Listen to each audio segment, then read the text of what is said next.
issue around Mr. Lethole's care and his death, the food, because he had tweeted that he didn't eat for 48 hours. I want people to remember this. Mr. Lethole never said he was denied food. He never said where he was, where he didn't eat. He just said, Minister, I didn't eat for 48 hours. However, I think people started to put words into his mouth, into the media, saying that he was denied food. So I want to make that very clear. He never said he was denied food. He said, I didn't eat. And nobody knew where he didn't eat. I think the second finding, major findings, really deals with the medical care and his death. And the third one deals with the clinical records and the findings of his tests. Because I think the report is 202 pages with about annexures that are 62 pages on its own, I'm just going to give the highlights of the findings. So there are those 4 findings. Let me just touch on this. Here they are. It is the food, the medical care, the clinical records, and the diagnostic tests. On the food, if you want to remember one thing, it's this.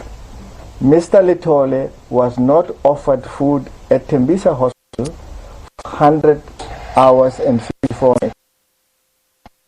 I don't know what's happening.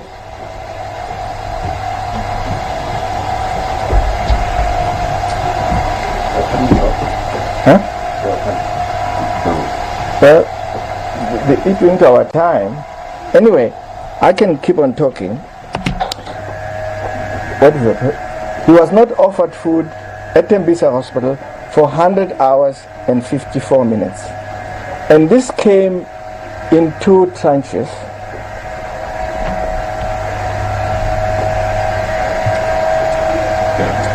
The first was for 43 hours, 24 minutes. The second was for 57 hours and 30 minutes. The first failure to offer him food was when he arrived at the hospital on the 23rd, to the time when he got admitted to Ward 23 on the 24th around midnight, when he started to have food the following day. And he declared to everybody that he has finally eaten at Tembisa Hospital, and that time he was in Ward 23. The second time frame was when he was sedated. He was on mechanical ventilation, and nobody inserted a nasogastric tube, and this started on the 27th from 1 o'clock. He was never fed until he died. So that's the 57 hours and 30 minutes. That's really the main finding on the food. The second finding deals with the medical care. The medical care that was rendered to Mr. Lethole was categorized as substandard by almost every witness that we interviewed. But it has lots of elements of medical negligence that were found by the Health Ombud. Our findings were corroborated by the new head of internal medicine at Tembisa Hospital, and Dr. Farid Abdullah, who is an independent expert who looks after COVID patients at Steve Biko Hospital. And what he was given was the clinical records of the patient. He never interviewed anybody. He never visited the hospital. He just came to his conclusions from the clinical records that he examined. The same happened, I think, with Dr. Nwata. She never saw Mr. Lethole. She just was given a record, and of course was given my preliminary report.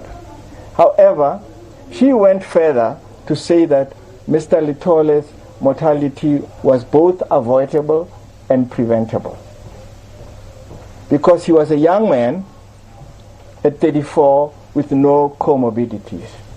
If you want to look at the report or the reports, I've put the pages there for ease of reading.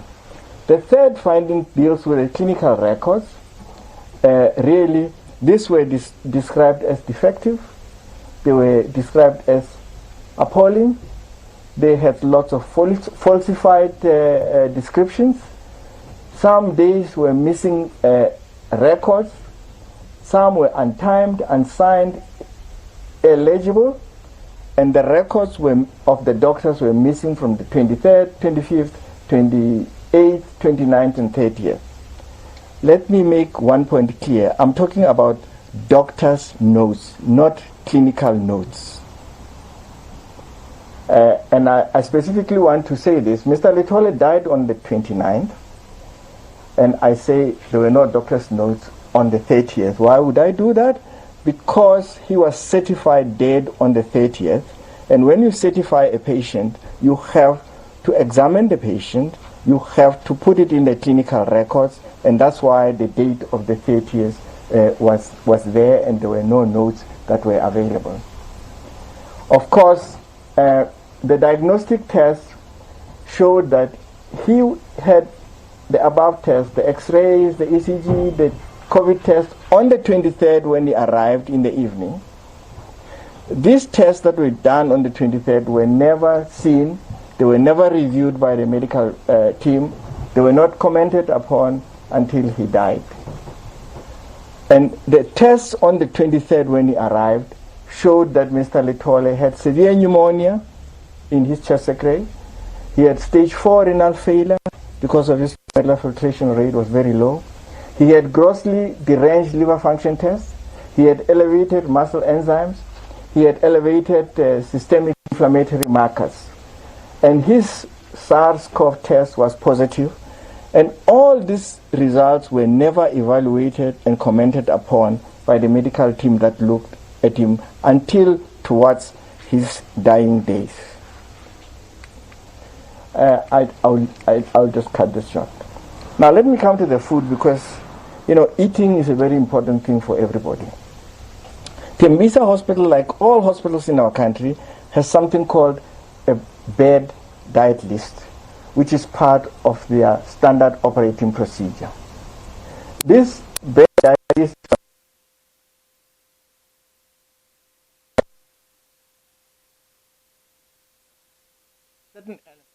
diagnosed as the hospital, the ward, the patient number, the name of the patient, the age, the diagnosis, and the code, the lunch and the supper, breakfast, and it's often signed by the sister who is in charge of the ward.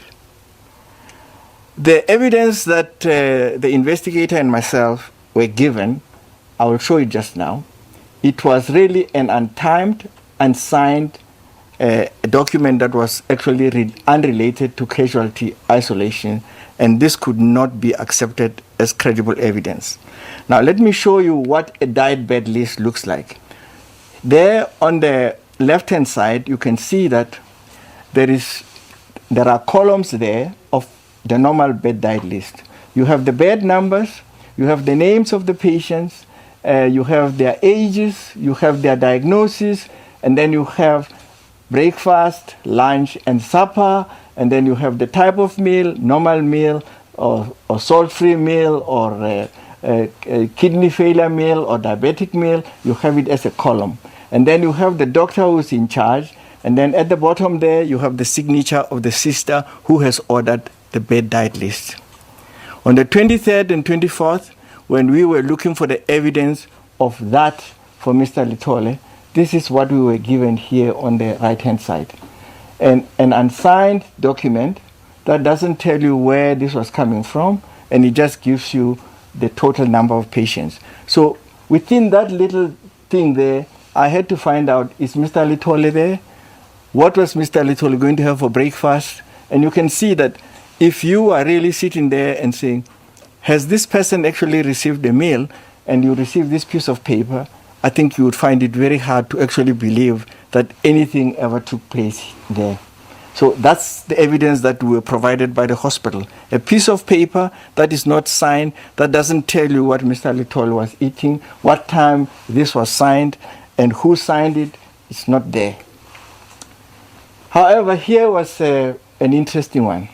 After I finished my investigation, the CEO wanted us to go to patients that have been admitted allegedly with Mr. Lethole to bring some evidence that actually Mr. Lethole ate at Tembisa Hospital. They gave us about 5 of these affidavits. I've just chosen one, but in the annexures, I've put 3 of them. Here was one person who signed an affidavit. I just wanted to show it there for the audience and the public. In this affidavit that was submitted by Ms. Magagula, she attested that she did not get any food on the 23rd and the 24th at Tembisa Hospital, and that their food services was very poor, and actually she lost a baby. And her affidavit was really not related to Mr. Lethole or casualty isolation, but she instead illuminated a situation that Mr. Lethole has spoken about, that the situation was unbearable and they didn't seem to care. That's what she said in that affidavit if you read it, but I'm not going to read it here. So that's the patient who had left Tembisa and had to give us evidence that actually Mr. Lethole had eaten. She didn't know Mr. Lethole. She was never at casualty isolation, and how could she testify that somebody ate when you've never been there? That's the piece of evidence that we were provided for by the hospital. The third one deals with another strange person in the hospital, which was a nurse who provided us with a progress note that both the CEO of the hospital and one of the clinical managers often recited, that this is evidence that Mr. Lethole had eaten. The normal nurse's progress notes, it's got a code number in every hospital. I think it's called TPH 114/2. It has 10 critical identifying features: date, time, report, signature, and so forth, diagnosis, page number. What we were presented for as the nurse's progress note to show that Mr. Lethole, it didn't have 8 of those features that are there. But I'll show it so that people can see that we are not just stating things. Here on the left-hand side is a typical progress notes. It has got a date, it has got a time, and then it's got where you write the notes, and then on the extreme side, that's where you sign. It's got the name of the patient, the patient's number, it's got the clinical person who's looking after the patient, it's got the diagnosis of the patient, and it gives you the number. That's a standard progress notes at the hospital. What did we receive to prove that Mr. Lethole ate? We received a document such as this. I call it notes for all seasons. It could be anybody's notes. It has got, first of all, it has got no name. It is not signed. It doesn't tell you that it belongs to Mr. Lethole. You have no idea what the diagnosis of this person is that you are seeing. More importantly, it talks about times from about 7. It doesn't talk about breakfast. It goes up into the evening. It doesn't talk about dinner or supper. And then somewhere in the middle, there's 1400, and the patient has tolerated lunch. But who is the patient? It's not Mr. Lethole, because we don't know that this is Mr. Lethole's document. It is just a patient that has tolerated lunch. That's why I call it a notepad for all seasons, because it can fit anybody, anytime, anywhere in the world. You can put it at. So that was part of the evidence that we received, that this man had eaten food at a tertiary hospital in our country. So here is the classic one. This is my favorite slide. This is supposed to show us the journey of Mr. Lethole. That starts at the extreme left at the top, where he arrives at the gate, and then he gets triaged, and then he gets admitted, or he gets received into the admission area or the isolation area, and then he stays there from the 23rd And then on the 27th, he gets intubated. Now, anybody who's an investigator or a detective will realize that Mr. Lethole's journey started on the 23rd, which is accurate, but it ended up on the 1st when his body was taken out of the hospital, not on the 27th when he was intubated. So between the 27th and the time of his death, Mr. Lethole was to be fed. But the hospital withholds that information from the public. It's as if the journey ended on the 27th, but they don't want to talk about the 27th, 28th, and 29th when he was alive. They should have demonstrated that they didn't give him food like they've shown there, that between the time when he was in Ward 23 and intubated, he received food. But after that, he was still in Ward 23 until he died. He was supposed to receive food. He never received food. So the hospital is smart enough to withhold information. The first thing that I want to illustrate is that Mr. Lethole arrived at the gate at Tembisa Hospital around 10:30, not 14:42 in the afternoon. Mr. Lethole was triaged around 11:18 by a nurse, and then 11:28 or 11:38 by a doctor. So the first part of that journey is inaccurate. But this is from the hospital management that has got the records, the clinical records, and they should be able to map that kind of journey. They then make a statement, and this is a contradiction in their own say. They say that Mr. Lethole was not admitted, so they were not responsible for his feeding. It was the family's responsibility. But in their own journey, they tell the public that he was fed on those days. So on the one hand, he was not admitted, he was not supposed to be fed because they can't provide the evidence of feeding. But when they project themselves and write a report to the former MEC and to myself, they project it as if this man had received food on the 23rd and 24th. He then gets transferred from that isolation area to the ward where he declared that he had eaten. So, in my summary, it was recorded that he was screened at gate 3 at 14:42. This was actually an inaccuracy on the part of the leadership. Mr. Lethole was screened earlier around 11:18 and 11:40 by a nurse and an intern at the casualty. At 14:42, which is when they say he arrived at the gate, Mr. Lethole was actually having his vitals being taken in the casualty isolation by a nurse at 14:42. It's not when he was arriving. And then they make a claim that Mr. Lethole was seen by a COVID team. There was no team that saw Mr. Lethole. He was seen by a clinical associate when he arrived. So that is another inaccuracy. We know that I've already shown you that on the 23rd and 24th, the hospital never provided him with food. And their explanation is that, they don't feed people who are not admitted, although the people are kept there or they are detained there in the hospital for those days. And I don't know which common sense person would tell you, you go and stay in a hospital only to have your bloods taken, you are being given medication on an inpatient form, but you are not supposed to be given food. That's the sort of logic that is being applied here. So the senior leadership at Tembisa Hospital withheld information from my office and from the MEC when they prepared their reports on the 1st of July. Of course, on the 27th, Mr. Lethole was sedated, as I've said, and the hospital does not want to record what happened to him during that time, as I've already indicated to you. So these inaccuracies that I just found on that journey are repeated within a period of 5 days, one to the former MEC, another one to myself. But here is a classic.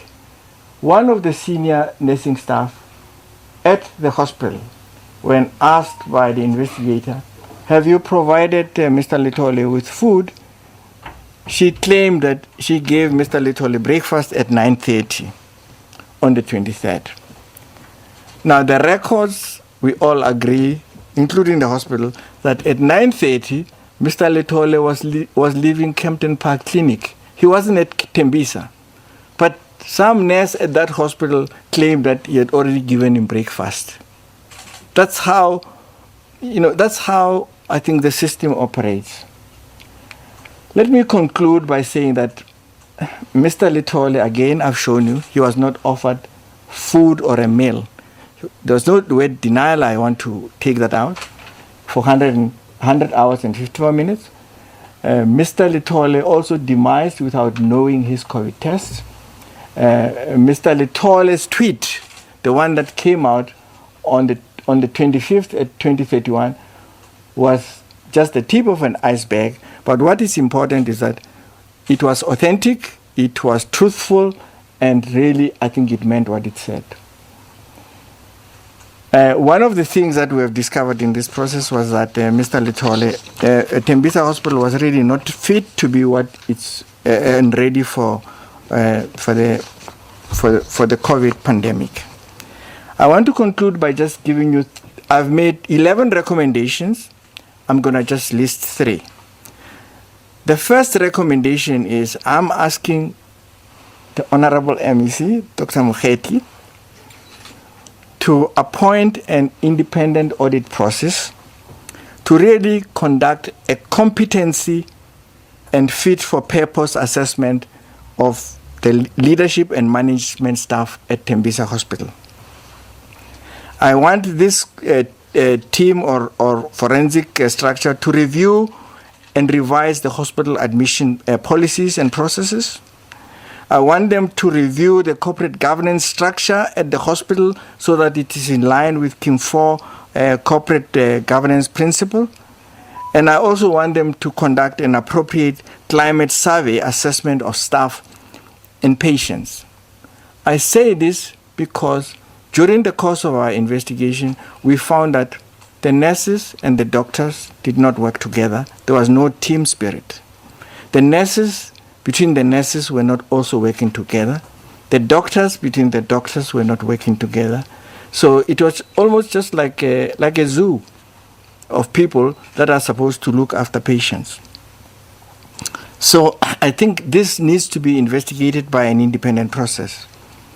And then I make the following further recommendation, that in the light of these wide-ranging findings that I've spoken about, of the food, the medical care, the tests, and the SARS-CoV tests and others, and the clinical records of the hospital, I make a recommendation that really the accounting officer has to be taken to a disciplinary process for really running the state of affairs that is almost as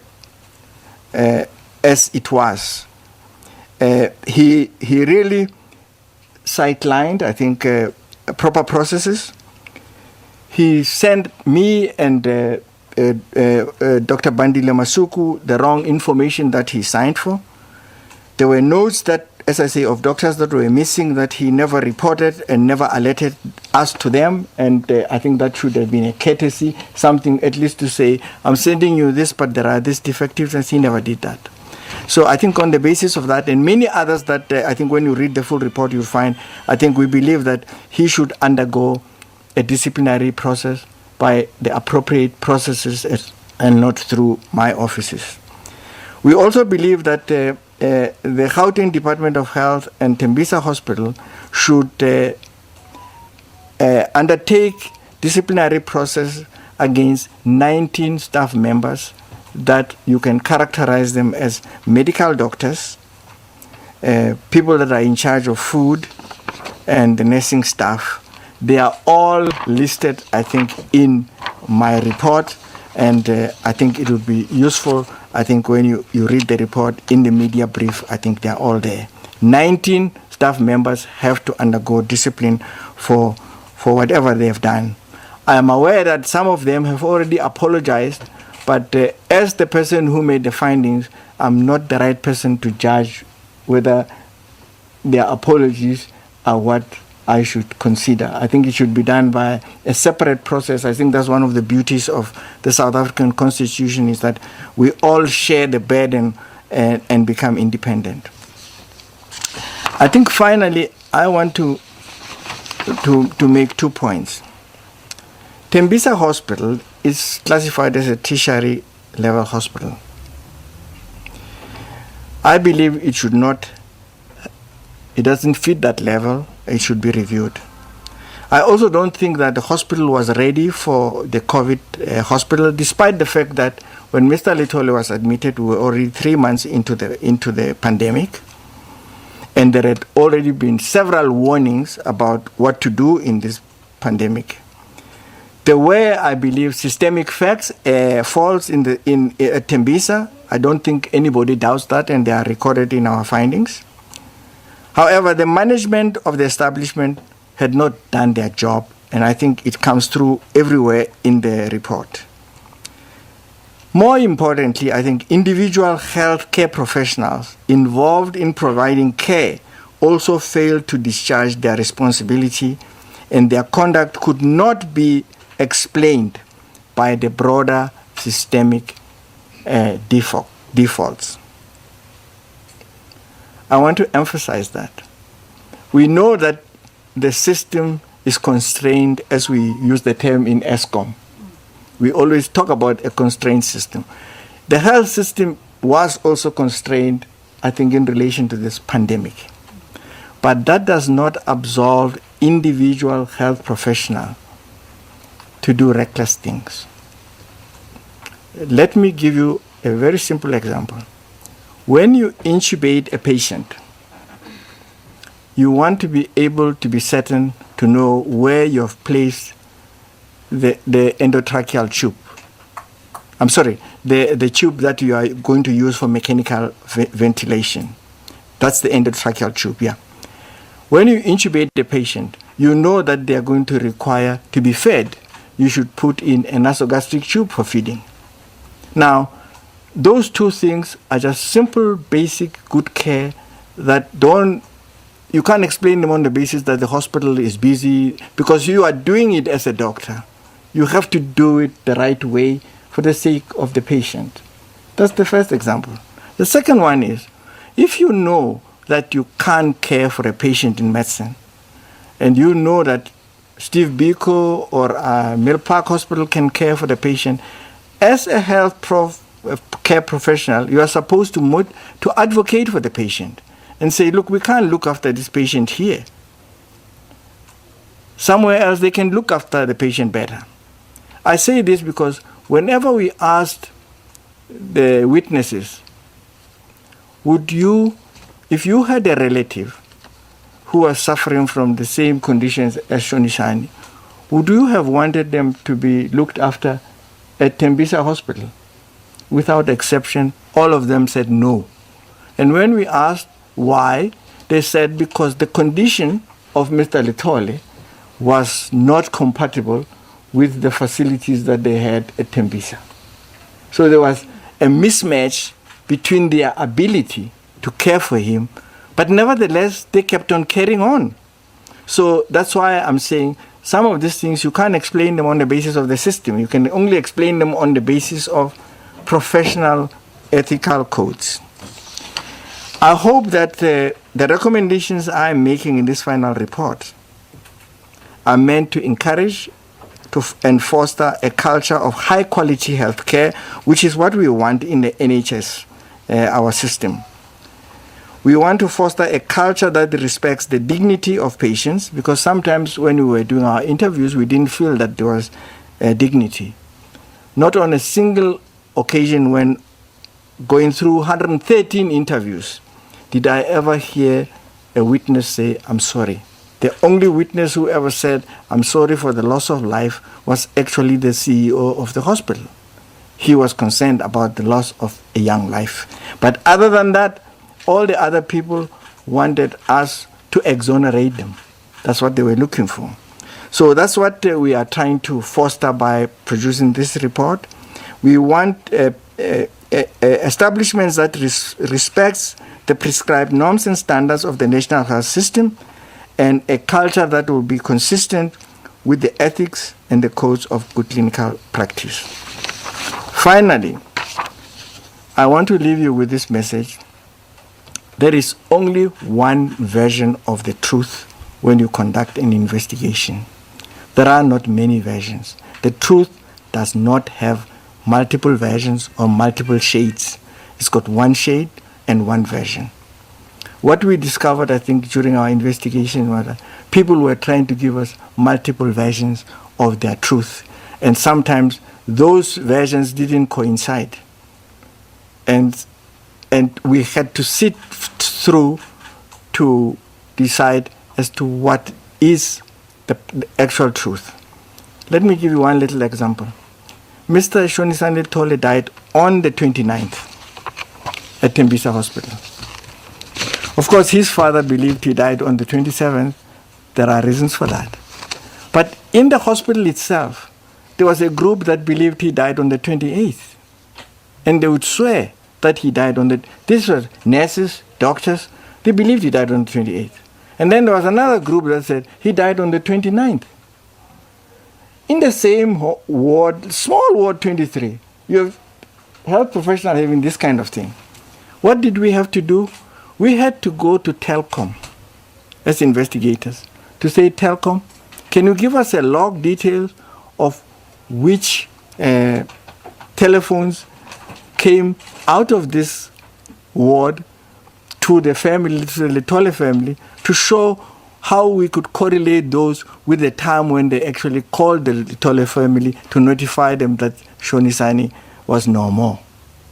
That's the level of too much work with for important information, but did we need to do that when there are sisters and doctors in the ward and there are records that could be kept to say this was the date and everybody knew that? We had to go through that exercise, couple of days going to Telkom, trying to find out who, until we located that Mr. Shonisani had actually died on the 29th at about 10:30 in the evening, and it was recorded because the operations manager of the ward called the father at about 8:50 on the 30th to come and break the news. But you had about maybe 15 people contesting, no, it's 28th, no, it's 29th, no, it's, it was quite amazing. So on that note, Program Director, I want to stop and I will take questions. There are many findings that I didn't want to go through because, as I say, it's a 200-page document. We have gone to every corner to establish and verify the truth, and only one version of the truth. Thank you.